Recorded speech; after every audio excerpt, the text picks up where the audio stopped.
City continue their 2025-26 League One campaign with an away clash against Leam Richardson's Reading FC. If you do go on to enjoy today's video, then please make sure to drop a like on there for me and subscribe to the channel as well. If you are new, can we try and hit 300 likes on today's video? And don't forget to get your thoughts in down in the comment section down below on today's game. Another tough game, given that it is not being played at Valley Parade, so given our away form in 2026 that we've lost every away game bar one so far this calendar year, so I'm not feeling particularly confident. It's obviously 7th versus 4th. They're a good side. Jack Marriott is in fine form at this moment in time. They've got former Bantam, Paul O'Connor at the back, Lewis Wing, Charlie Savage in the midfield. They've got some really good players do at Reading, and I think for me they've got the deadliest finisher in the division in Jack Marriott. I think I'd certainly be pretty happy with the point. If we win today, we go 13 points above Reading, and I would say that all but secures us as finishing in them playoffs. So we've got to take each game as it does come. Hopefully there are no flat tyre issues today. This is the final League One ground that I am yet to visit, so I'm looking forward to it. Let's waste no further time and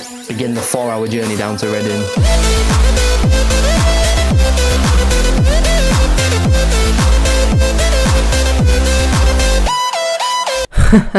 You didn't seriously think we were going to get all the way down to Reading without any problems, did you? Right then, ladies and gentlemen, we are just over an hour away from Reading, and as ways just seems to be the norm on this channel now whenever I'm driving, it's just not gone very well. It looks like just going to make it in time for kick-off. I'd planned to get there for 1:30, so that tells you about the day that we've had. Firstly, parts of the M1 were closed around Bantams, so we had to take a diversion towards Scunthorpe, and we got around it. That was fine. I was already in the pre-plan, but we were around Leicester sort of area, and then we just came to a halt on the motorway for about half an hour. There was some type of collision, lanes were shut, so we should hopefully make it for kick-off. If not, then again, it's just not my fault. It never is, it never can be.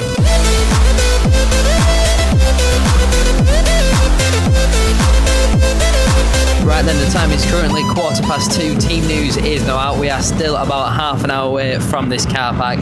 Then we've got about a 25-minute walk, and the car park's only got 72 spaces. It is not looking good, but the team, that is something that is looking good for Bradford City. Obviously no Caden Jackson, as we did expect. He's dropped out with injury. Ethan Wheatley comes in to start. Maybe a bit of a surprise, given that he was subbed on and then subbed back off again on Tuesday. Harrison Ashby takes the extra place on the bench, but the big team news comes from the Reading camp, and that is in the way of, I'm pretty sure, the league's top goal scorer, Jack Marriott, not included in their matchday squad. Rumours that he's going to be ruled out for the rest of the season with injury, so that is a massive blow for Reading. Their fans don't seem happy with the team whatsoever. It's a good opportunity for Bradford City to get a win. Hopefully we get there in time to see some goals. Ladies and gentlemen, by hook or by crook, I think we're actually going to make it. We're about 20 minutes to go until kick-off. This wonderful road, as you can see, everybody's parked. We've just dumped the tin can there.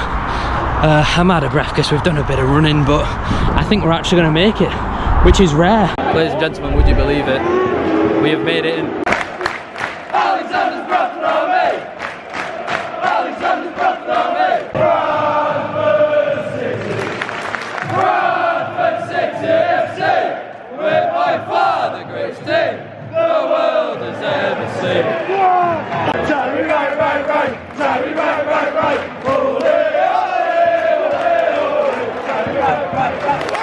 We support the city, and that's the way we like it, we like it.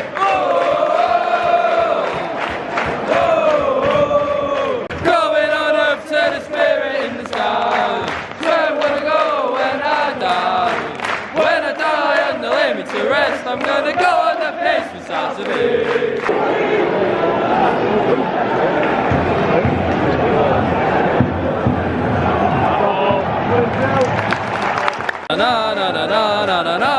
Na, he's a defender, he's from Jamaica, and his name is Curtis too.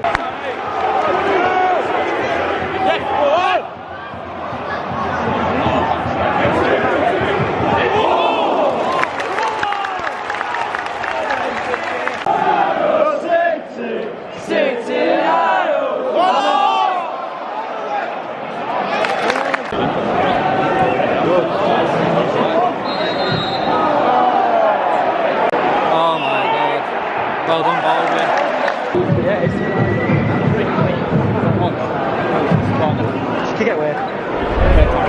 15 minutes into today's game, it's still 0-0. Typical, of course. If we'd have come at 3:15, we'd be 3-0 up or 3-0 down by now. But our passing has been really poor so far.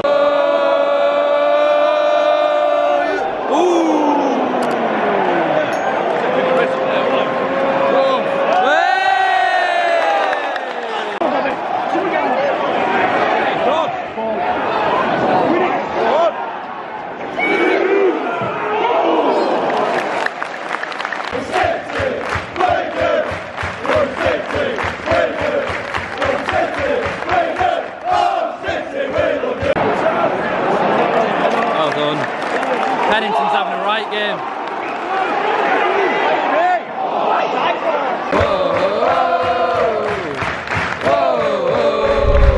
Halfway through this first half, Reading are adamant on playing out from the back, and a lot of their players don't look comfortable in doing so. We have to press. Weekly, it's a lot of a half-hearted job where everyone else is sprinting. Need to see more, especially on this keeper, who's very, very shaky.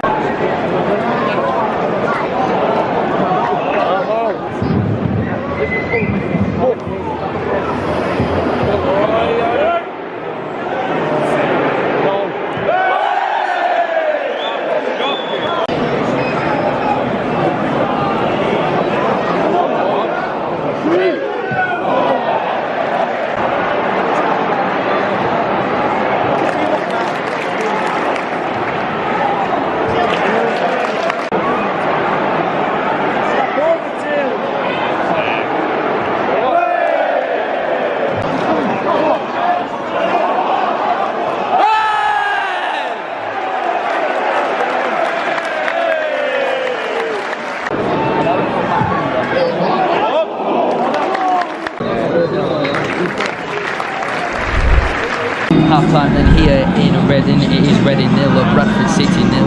Not loads to report on in that first half. I think it were two not particularly great sides, two sides that are struggling in front of goal, especially us away from home. I think we're lacking a bit of quality. The problem for me and the frustration is our first thought away from home always seems to be let's play safe and go backwards if need to, especially with the left side with Tyreek right and point, and I don't see enough people wanting to take risks. I think Matt Pennington's been our best player. I think he's been absolutely outstanding. Ethan Wheatley I think is really struggling again at the top end of the pitch. His first touch is poor, he's not particularly strong, his link-up play isn't good. I do think that's hindering us at the moment. He just looks a little bit lazy. Like their keeper is really, really poor, very indecisive, and it's just a half-assed jog that I see a lot from Wheatley, and he's not been the only one out there, but when he's the one that's setting the press at the top end of the pitch, needs to be leading the line, I just don't really think he's doing it. I think a much more experienced striker like a Humphreys or even a Paul Mullin will be better, but probably best we've played away from home in a long time. Lewis Wing, as you would expect, looks pretty threatening for them. I think Kamara Doyle's probably been the best player on the park. He's sent Tyreek Ryan, Curtis Still on a couple of occasions, so both teams have got threats. This one's certainly one that could go either way, but certainly not a bad first half whatsoever.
Cause it's Bradford, you're only here cause it's Bradford.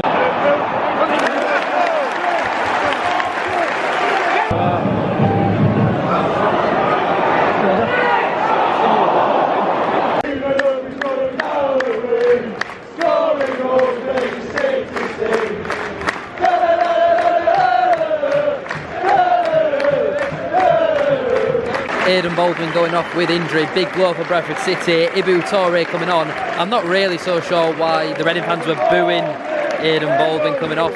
Humphries has also come on for Ethan Wheatley.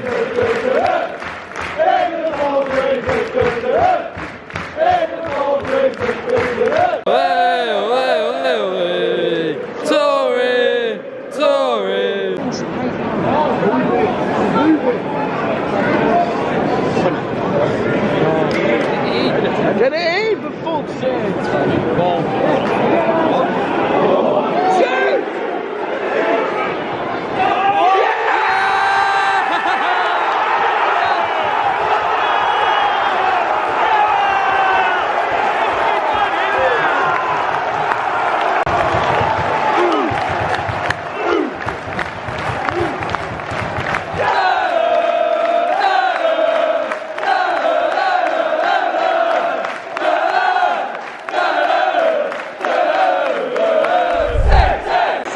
Minutes on the clock and Bradford City take the lead. What an absolutely outstanding strike from Matt Pennington.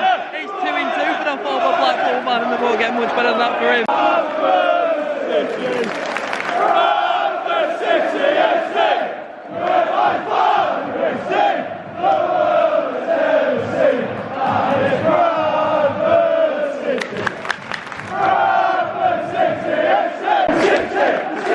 And that's the way we like it, like it, like it. Oh, oh, oh, oh. When we win promotion, this is what we say. We are champions, we are champions, we are the football league. E-I-E-I-E-I-O, up the football league we go. We're winning away, we're winning away. How shit must you be? We're winning away. Well done, Ibutore. Outstanding. Everywhere we go, everywhere we go.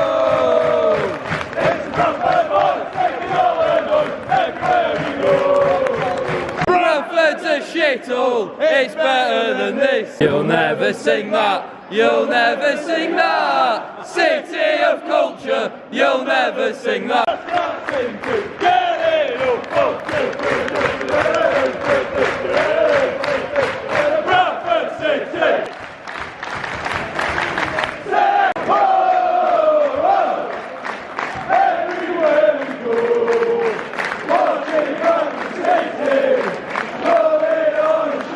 All the Reading fans just started booing there when Kamari Doyle got subbed off, and I don't blame them. That seemed a very bizarre choice. He's been their best player.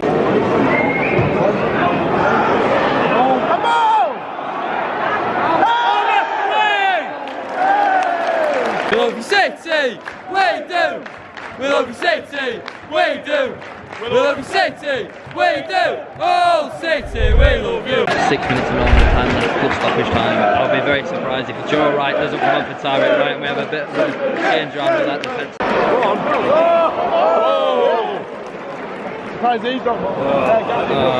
Yeah, let's have that change now then, please, actually.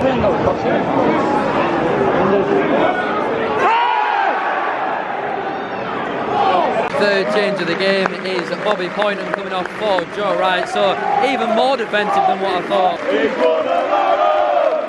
Bobby Poynton! He's one of our own! Come on! Come on!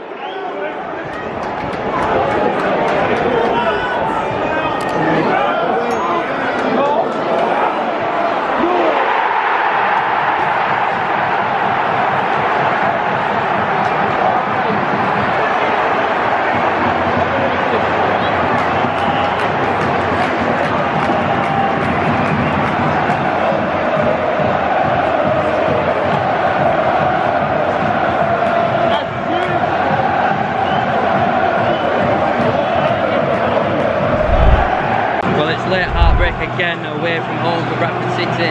Sam Walker has to do better there. 9 minutes added on at the end of today's game. We've got to bring some attackers on. I don't know why we've gone from the 3-4-3 to the 3-5-2. They had nothing out wide, and when they put balls into the box, of course that's going to cause danger, it's going to cause panic.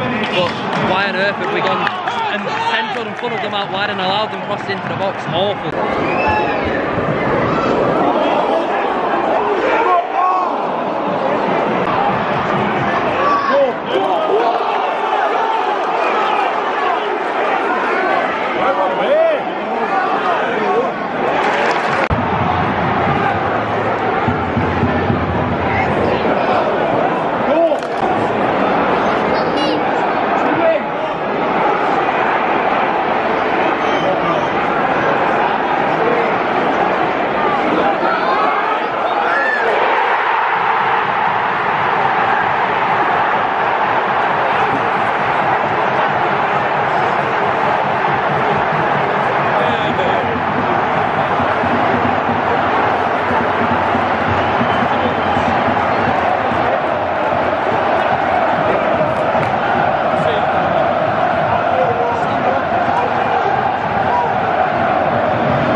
Typical Bradford City, if you don't laugh you'll cry. I'm used to it by this point. You spend hours of your day up at 6 o'clock in the morning and you just lose every time away from home. It's not good enough.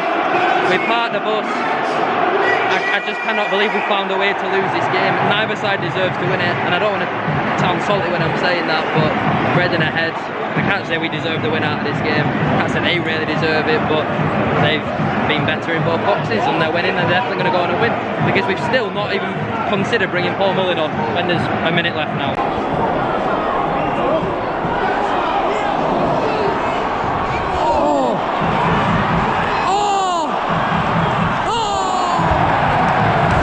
That's it, that is it, game over.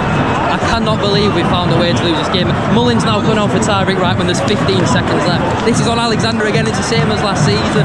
There's a certain amount of defensive that I can understand, but we've completely parked the bus. We've stopped pressing, we've just sat in, and it's not worked. And we've been deservedly beaten, I'd say, in the end, because we keep making these silly decisions. He's not learned from last season. I cannot believe we've conceded in the 90th minute and the 97th minute. That is absolutely unforgivable.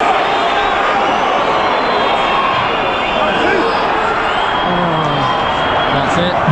That'll be it.